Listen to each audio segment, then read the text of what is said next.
Saya ambil tayar, saya baling kat dia. Belakang dia. Tayar apa weh? Tayar kereta? Saya tak tahu tayar apa yang ada dekat situ. Okay. Tayar motor kot. Oh, ya besar jugalah. Tapi dia jenis tebal macam tu kan. Saya baling belakang dia. Yes. Macam tadi, yes, kena pun kau. Gitu. So macam, ni puas hati aku. Kan? Kau tak payah rasa bersalah ni. Tapi balik tu dia tanya, siapa baling tayar belakang dia? Okay, lepas tu cakap, saya lah. Masa tu lepas dia kena, dia pengsan terus ke apa? Tak ada. Dia terus balik. Dia pakai handbag tu, dia terus balik. Sakit tak?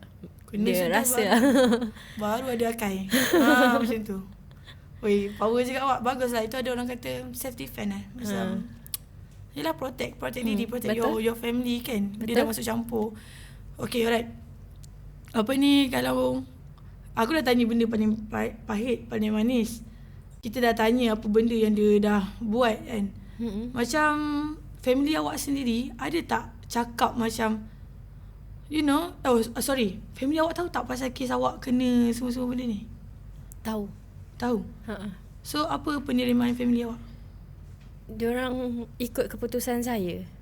Sebab diorang cakap saya yang lalui, bukan diorang. So diorang akan sentiasa support saya. Apa pun keputusan. Bagus.